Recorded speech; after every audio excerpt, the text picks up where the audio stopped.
sentit moltes, però una de les que més m'agrada és relacionada amb el lèxic dels valencians. Quan jo vivia a Escòcia vaig conèixer uns valencians. Jo d'aquella no parlava valencià, només parlàvem en castellà. Aleshores, n'hi ha moltes paraules que ells utilitzen al castellà però que no saben que no existeixen, com ara convoy, camal, xopar, de sobaquillo, etc.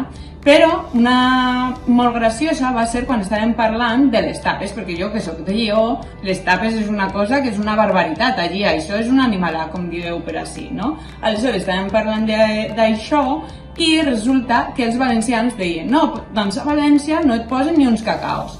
I clar, estàvem ahí de Burgos, de Lleó, d'Astúries, etc. i se miraven en plan, però uns cacaos? Però cacao amb la cervesa. Però cacao, i sí, amb la cervesa, cacaos. I nosaltres, però xocolate, i ells, què xocolate? Ni xocolate, no, cacaos en Corfa. Nosaltres, però Corfa? I clar, després n'adonàrem que els cacaos eren els cacauets, no? I també, per exemple, també relaciona amb el menjar, amb el pa, no? Passa'm el pa per a sucar. Nosaltres, però per a sucar? Però sucar què és? Sucar, quan poses... A veure, això sí que és castellà. I nosaltres, no, això... És que, això mojar. I, no, perquè sucar no és el mateix que mojar.